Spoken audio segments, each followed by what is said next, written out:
Hi, നമ്മുടെ വണ്ടിയുടെ പണി എവിടെ വരെ ആയെന്നൊക്കെ ചോദിച്ചായിരുന്നു. അപ്പോൾ നമ്മളും സത്യം പറഞ്ഞാൽ വണ്ടിയുടെ വർക്ക് എവിടെ വരെ ആയെന്നൊന്നും കണ്ടില്ല. നമ്മളിവിടെ വന്നിട്ട് കുറേ നേരമായി വർമാസിലാണ്. നമ്മൾ വണ്ടിയുടെ പേരും കാര്യങ്ങളൊക്കെ ഇളക്കിയിട്ടുണ്ട്. പക്ഷേ സ്റ്റിക്കർ ഇരുന്നതിൻ്റെ ആയിട്ടുള്ളൊരു പശയും കാര്യങ്ങളൊക്കെ എത്താൽ ഭയങ്കരമായിട്ട് വൃത്തികേടായിട്ടിരിക്കുകയാണ്. ഇത് ഡീസലും കാര്യങ്ങളൊക്കെ ഒഴിച്ച് കഴുകണം. അതുതന്നെ ഈ ലിപ്പിൻ്റെ കാര്യം ഒരുപാട് പേര് എനിക്ക് മെസ്സേജ് അയച്ചില്ല. ചിലർ പറഞ്ഞാൽ നല്ല രസമുണ്ടെന്ന് പറഞ്ഞാൽ, ചിലർ പറഞ്ഞാൽ കൊള്ളത്തില്ല. ഇപ്പം ഇതിന് റബ്ബർ ബീഡിങ് വെക്കണമെന്ന് പറഞ്ഞു ഒരുപാട് പേര്. പക്ഷേ അവരുടെ എനിക്ക് പറയാനുള്ളത്, ഇതിൻ്റെ താഴെ റബ്ബറിൻ്റെ ബീഡിങ് ഉണ്ട്. ഇത് പെയിൻറ്റ് അടിച്ചുകൊണ്ട് നമുക്ക് അന്നേരം ആ ധൃതി വെച്ചെടുത്തിട്ട് വന്നുകൊണ്ടാണ് ഇത് വെക്കാഞ്ഞത്. ഇവിടെ കിടന്ന് പായലായതാണ്.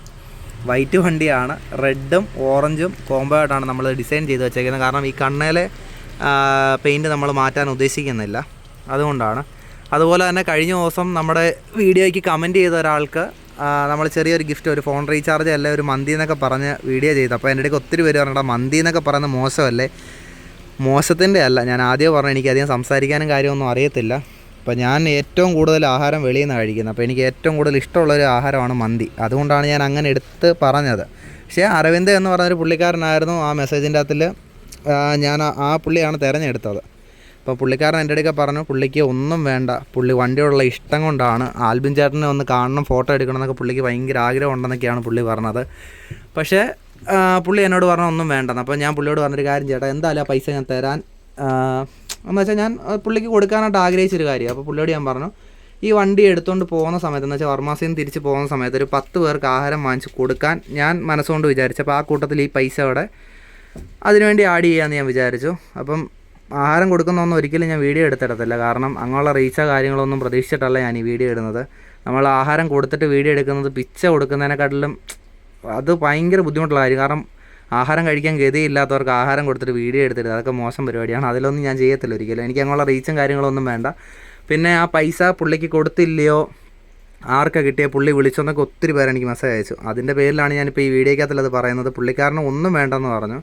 പുള്ളി ഒരു ബസ് ഡ്രൈവറാണ്. പുള്ളി പൈസ ഉള്ളതാണോ ഇല്ലാത്തതാണോ, അതായത് പുള്ളിക്ക് അങ്ങനെയുള്ള പൈസയും കാര്യങ്ങളും ആഗ്രഹിച്ചിട്ടില്ല. നിങ്ങൾ ഏത് വീഡിയോ ഇട്ടാലും ഞാൻ കാണും എന്നുള്ള രീതിയിൽ പുള്ളി എന്നോട് സംസാരിച്ചു. പുള്ളിക്ക് കുറേ നേരം മെസ്സേജും കാര്യങ്ങളൊക്കെ പുള്ളിയോട് അയച്ചു. അപ്പോൾ പുള്ളിക്കാരൻ പറഞ്ഞു പുള്ളിക്ക് ഒന്നും വേണ്ട. അപ്പോൾ ഞാൻ ഇങ്ങനെയാണ് ഉദ്ദേശിക്കുന്നത്, ആഹാരം വാങ്ങിച്ച് കൊടുക്കുന്ന കൂട്ടത്തിൽ ആ പൈസയ്ക്കുള്ള ആഹാരം നമ്മൾ ഇല്ലാത്തവർക്ക് വീഡിയോ ഒരു കാരണവശാലും ഇടത്തില്ല. അപ്പോൾ നമ്മൾ അവർക്ക് ആഹാരം വാങ്ങിച്ച് കൊടുക്കണമെന്നുള്ളൊരു മൈൻഡാണ് നമ്മുടേത്. പിന്നെ നമ്മുടെ വണ്ടിയുടെ അപ്ഡേഷനും കാര്യങ്ങളൊന്നും വെച്ച് കഴിഞ്ഞാൽ വീഡിയോ വലിച്ചു നീട്ടുന്നത് ക്ഷമിക്കണം. നിങ്ങൾ സ്കിപ്പ് ചെയ്താതെ കണ്ട് വീഡിയോ ഫുള്ള് കാണാൻ മറക്കരുത്. കാരണം ഇതൊന്ന് യൂട്യൂബിലൊന്ന് എന്താ പറയണ്ടേ, വാച്ചവറും കാര്യങ്ങളൊക്കെ ഒന്ന് കൂടിയാൽ കൊള്ളാമെന്ന് എനിക്കൊരാഗ്രഹമുണ്ട്. കാരണം നമ്മുടെ ചിലപ്പോൾ കഷ്ടപ്പാടുകൾ ഇതിൽ കൂടെ മാറിയാലോ എന്നുള്ളൊരു ധാരണ കൊണ്ടാണ് വീഡിയോയും കാര്യങ്ങളൊക്കെ എടുക്കുന്നത്. കാരണം എനിക്കധികം സംസാരിക്കാൻ അറിയത്തില്ല. ഞാൻ 4 പേര് കൂടുന്നിടത്ത് പോയി പോലും മിണ്ടാതിരിക്കും. കാരണം നമ്മളെ ചിലർ കളിയാക്കിയാലോ എന്നുള്ളൊരു മൈൻഡൊക്കെ ഉണ്ട്. അപ്പോൾ ഞാൻ അധികം സംസാരിക്കത്തില്ല. എൻ്റേതെന്ന് തോന്നുന്ന ആൾക്കാരുടെ അടുക്കൽ ഒരുപാട് സംസാരിക്കത്തില്ല എന്നല്ല, വള നല്ലപോലെ സംസാരിക്കുന്ന ഒരാളാണ്. പക്ഷേ എൻ്റേതെന്ന് തോന്നുന്നു, എന്നെ കളിയാക്കത്തില്ലെന്ന് തോന്നുന്നവരുടെ അടുക്കൽ ഞാൻ അധികം നിന്ന് കാര്യം പറയത്തുള്ളൂ. അപ്പം വീഡിയോയും കാര്യങ്ങളും ഈ വീഡിയോയുടെ മുന്നേ ഞാൻ വന്ന് സംസാരിക്കാത്തത് നാണം കൊണ്ടല്ല. ഞാൻ വന്ന വഴിക്ക് എൻ്റെ മേത്ത് ചെറിയ ചള്ള തെറിച്ച്, ബൈക്കിനാണ് നമ്മൾ വന്നത്. അപ്പം അതുവഴി പോകുന്ന ബസ് ഒരു കുഴി ചാടിയപ്പം തെറിച്ചതാണ്. അപ്പം ഡ്രസ്സെല്ലാം അഴുക്കാൻ, ഞാൻ നല്ല മഴയത്താണ് വന്നത്, ബൈക്കിനാണ് വന്നത്. നമുക്ക് പത്തനംതിട്ടയിൽ നിന്ന് വർമാസിൻ്റെ സർവീസ് സെൻറ്റർ വരെ 110 കിലോമീറ്റർ ഉണ്ട്. അത്രയും ദൂരം ഞാൻ വണ്ടി ഓടിച്ച് വന്നതിൻ്റെ ആയിട്ടുള്ളൊരു മുഷിച്ചിൽ ഇദ്ദേഹത്തുണ്ട്. അതുകൊണ്ടാണ് ഞാൻ വീഡിയോ അങ്ങനെ ഇടാത്തത്. പിന്നെ നമ്മൾ വണ്ടിയുടെ കാര്യം പറയുവാണെങ്കിൽ ക്യാബിൻ അടിച്ച് വെച്ചേക്കുവാണ്, വയറിങ്ങും കാര്യങ്ങളും എല്ലാം കഴിഞ്ഞു.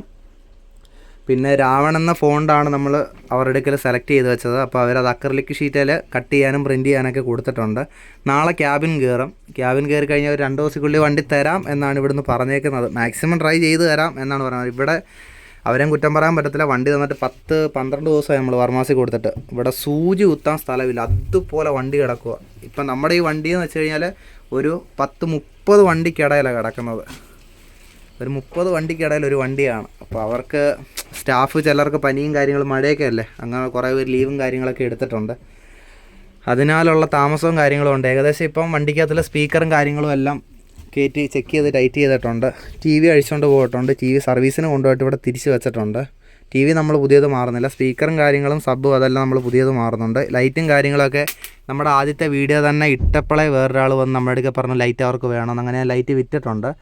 ഈ ലൈറ്റുകളെല്ലാം വണ്ടി ഇവിടെ നമ്മുടെ പത്തനംതിട്ട ചെന്ന് കഴിയുമ്പോഴത്തേക്ക് ഇത് അഴിച്ച് അവർക്ക് നമ്മൾ കൊടുക്കും. നമ്മൾ പുതിയ ലൈറ്റും കാര്യങ്ങളും എല്ലാം വാങ്ങിച്ച് വെച്ചിട്ടുണ്ട്. ബാക്കിലത്തെ സ്പീക്കറും കാര്യങ്ങളും എല്ലാം സെറ്റ് ചെയ്തു, സബ് സെറ്റ് ചെയ്തു. ഇനിയിപ്പം മുകൾ വശത്ത് പഞ്ച് ബോക്സ് ഉണ്ട്. പഞ്ച് ബോക്സ് കൂടെ സെറ്റ് ചെയ്ത് കഴിഞ്ഞാൽ ഏകദേശം ഒരു 80% വർക്ക് കൂടെ കഴിയും. പിന്നുള്ളതെന്ന് വെച്ച് കഴിഞ്ഞാൽ നമുക്ക് അവിടെ പത്തനംതിട്ട വന്നു കഴിഞ്ഞിട്ട് പുതിയ ലൈറ്റും കാര്യങ്ങളൊക്കെ വാങ്ങിച്ച് വെച്ചേക്കുന്നത് കയറ്റി പിടിപ്പിക്കണം.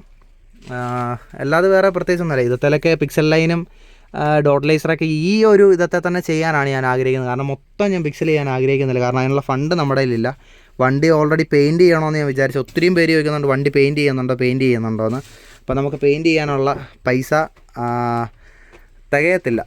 എന്ന് വെച്ചാൽ വർമാസിൽ അത്യാവശ്യം നല്ലൊരു ബില്ലാവും. നല്ലൊരു ബില്ലെന്ന് വെച്ചാൽ ഇത്രയും ഫുൾ അഴിച്ച് കൺട്രോൾ യൂണിറ്റ്, മിക്സറ്, ക്യാബിന്, സബ്, അതിൻ്റെ പഞ്ച് ബോക്സ്, വയറിങ് മൊത്തം മാറി. എന്ന് വെച്ചാൽ വണ്ണസിൻ്റെ അകത്തിൽ നമ്മൾ പ്രതീക്ഷിച്ച അത്രയും സെറ്റ് വർക്ക് എനിക്ക് ഈ വണ്ടിക്കകത്ത് കിട്ടിയില്ലെന്ന് പറയാൻ കാരണം ഇത് അപ്ഡേഷൻ ചെയ്യേണ്ട സമയം കഴിഞ്ഞ് കിടന്നതാണെന്നാണ് വർമാസിൽ നിന്ന് എനിക്ക് അറിയാൻ കഴിഞ്ഞത്. കാരണം ഞാൻ അവരുടെയൊന്നും പറയുന്നില്ല. ഞാൻ വണ്ടി വന്ന് നോക്കി കണ്ട് കിക്കറില്ലെന്ന് എനിക്ക് ഉറപ്പായിട്ടാണ് ഞാൻ വണ്ടി എടുത്തത്. ഞാൻ വണ്ടി കണ്ട രീതിയിൽ തന്നെയാണ് എനിക്ക്. അവരൊരിക്കലും നമ്മളെ പറ്റിച്ചെന്നൊന്നും നമ്മൾ പറയുന്നില്ല വീഡിയോയിൽ. കാരണം ആർക്കും ആരെയും കുറ്റപ്പെടുത്തിയെന്നൊരു തോന്നൽ വേണ്ട. പിന്നെ നെയിം ബോർഡ് കത്തുന്നില്ലായിരുന്നു. നെയിം ബോർഡ് കത്തുന്നില്ലെന്ന് വെച്ചാൽ അഴിച്ചപ്പോഴത്തേക്ക് അതിനകത്തിലെ ബൾബും കാര്യങ്ങളൊക്കെ വളരെ ശോകമാണ്. അപ്പോൾ നമുക്കത് തിരിച്ച് റീസെറ്റ് ചെയ്യാൻ പറ്റത്തില്ല. നമ്മൾ പുതിയത് മാറിയേ പറ്റത്തുള്ളൂ. ഇപ്പം നെയിം ബോർഡ് ഇപ്പം തൽക്കാലത്തേക്ക് ഓടാനുള്ളൊരു സെറ്റപ്പിൽ ഞാൻ വണ്ടി കൊണ്ടുവരും. നെയിം ബോർഡ് നമ്മൾ വെക്കും. ഓൾറെഡി പിക്സലൈറ്റ് തന്നെ ആയിരിക്കും വെക്കുന്നത്. ഡിസ്പ്ലേ ഒന്നും വെക്കാനുള്ള ഫണ്ട് നമ്മുടെ തികയത്തില്ല. പിന്നെ നമ്മുടെ വീഡിയോ കാണുന്നവർ നമ്മളതൊന്ന് സപ്പോർട്ട് ചെയ്യണം. അറിയാവുന്നവരുടെ ഫോണൊക്കെ വാങ്ങിച്ചൊന്ന് സബ്സ്ക്രൈബ് ചെയ്ത് ഒന്ന് വ്യൂസൊക്കെ കൂട്ടി തരുവാണെന്നുണ്ടെങ്കിൽ ചിലപ്പോൾ നമ്മൾ യൂട്യൂബിലൊന്ന് ക്ലിക്കായി കഴിഞ്ഞാൽ നമ്മുടെ പകുതി പ്രശ്നങ്ങൾ സോൾവ് ചെയ്യാനുള്ളൊരു ഫണ്ട് ഇതത്തിൽ നിന്ന് കിട്ടുമെന്നുള്ളൊരു വിശ്വാസം കൊണ്ടാണ്. അല്ലെന്നുണ്ടെങ്കിൽ ഞാൻ സത്യം പറഞ്ഞാൽ ഈ വീഡിയോ ഒന്നും എടുക്കത്തില്ല. എനിക്ക് ഈ ക്യാമറയുടെ മുന്നിൽ അല്ലെങ്കിൽ 4 പേര് കൂടി നിൽക്കുന്നിടത്ത് പോയി സംസാരിക്കാനൊക്കെ നല്ല മടിയുള്ളൊരു വ്യക്തിയാണ്. പിന്നെ നിങ്ങളുടെ സപ്പോർട്ട് ഉണ്ടെങ്കിൽ ഞാൻ നിങ്ങളുടെ മുന്നിൽ ഇനിയും വരും. നല്ല നല്ല വീഡിയോകൾ ചെയ്യാൻ ശ്രമിക്കാം. കാരണം എനിക്ക് പറ്റുന്ന രീതിയിലൊക്കെ ഞാൻ മാക്സിമം ട്രൈ ചെയ്യുന്നുണ്ട്. പിന്നെ നിങ്ങളുടെ ഒരു സപ്പോർട്ട് വേണം. വീഡിയോ മാക്സിമം കാണണം. ബാക്കിയുള്ളതെല്ലാം നമ്മൾ അടുത്ത ഓരോരോ വീഡിയോക്കകത്തിൽ ചെയ്യുന്നതായിരിക്കും. അപ്പോൾ ഈ വീഡിയോ ഇവിടെ വെച്ച് നിർത്തുവാണ്. അപ്പം മാക്സിമം എല്ലാവരും എന്നെ സപ്പോർട്ട് ചെയ്യണം. തുടർന്നും ഇപ്പോൾ ഈ പേരിളക്കിയെന്ന് പറഞ്ഞ് അല്ലെങ്കിൽ ഈ വണ്ടിയുടെ പേര് മാറിയെന്ന് പറഞ്ഞ് കുറേ പേരൊക്കെ പോകുമെന്ന് എൻ്റെ മനസ്സ് പറയുന്നുണ്ട്. പക്ഷെ അങ്ങനെ ആരും പോകല്ല. നമ്മളെ സപ്പോർട്ട് ചെയ്ത് നമ്മുടെ കൂടെ തന്നെ നിൽക്കണം. അപ്പോൾ അടുത്തൊരു വീഡിയോ ആയിട്ട് വീണ്ടും വരാം. ഇതാണ് നമ്മുടെ ക്യാബിൻ്റെ ഡിസൈന്. രാവൺ എന്നുള്ള തീമാണ് നമ്മൾ ഇതിൻ്റെ അകത്തിൽ ചെയ്തേക്കുന്നത്.